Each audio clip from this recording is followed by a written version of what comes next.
যতদূর চোখ যায় ততদূর শুধু নানা বয়সের কর্মব্যস্ত মানুষ।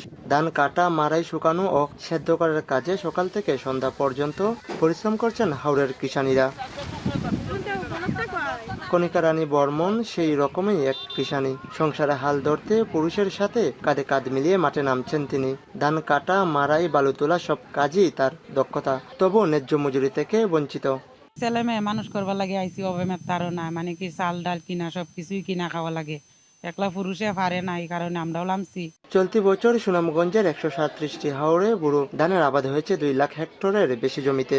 ঝড়, বৃষ্টি ও বজ্রপাত উপেক্ষা করে হাওরের মাঠে কাজ করছেন লক্ষাধিক নারী শ্রমিক। সবারই সমান কষ্ট হয় না, এটা যেমন আমরা যে মহিলা আমরা যে রাইড করে অন্য কাম করতে পারি না, এটা লাগলে আমরা কমাইয়া দেয় মজুরি পাই। আমরা এই টাকা সংসার চালানো খুবই কষ্ট করি আমরা চলে আসছি। কিতা করবো, আমরা তোর কেউ কাছে গিয়ে তো ডাকাতি চুরি করতে পারতাম না। কাম করি রোজ আমরা 700 বেতন দেয়, 400 দেয়, সময় আমরা যে যতটা দেয় সেটার অভাবে আমরা অত দেয়, আমরা কাজ করি।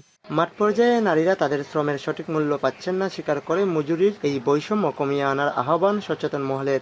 মাঠে শ্রমের যে মূল্য, সেখানে দেখা যায় যে পুরুষদের তুলনায় আমাদের নারীরা প্রায় অর্ধেক শ্রমের মূল্য তারা পান। এটি নিয়ে বিভিন্নভাবে বিভিন্ন সময় কথা হয়েছে, কিন্তু এই যে বৈষম্যটা, এটা ঘোচানোর ক্ষেত্রে আমরা কোনো উদ্যোগ দেখি না। তবে মালিক পক্ষের মানসিকতা পরিবর্তন করে নারীদের পারিশ্রমিক বাড়ালে এই জেলায় বৈষম্য কমে আসবে বলে মনে করছেন এই কর্মকর্তা। সুনামগঞ্জের হাওর এলাকায় বোরো ধান মৌসুমে ধান কর্তন থেকে শুরু করে মাড়াই, ঝাড়াই, শুকানো সহ অন্যান্য বিভিন্ন কাজে পুরুষ শ্রমিকের পাশাপাশি নারী শ্রমিকরাও কাঁধে কাঁধ মিলিয়ে কাজ করে থাকে। যারা শ্রমিক দিয়ে কাজ করান তাদের মন মানসিকতার যদি পরিবর্তন আসে, সেক্ষেত্রে পুরুষ এবং নারী শ্রমিকের মজুরির যে পার্থক্য, এটা কমিয়ে নিয়ে আসা সম্ভব।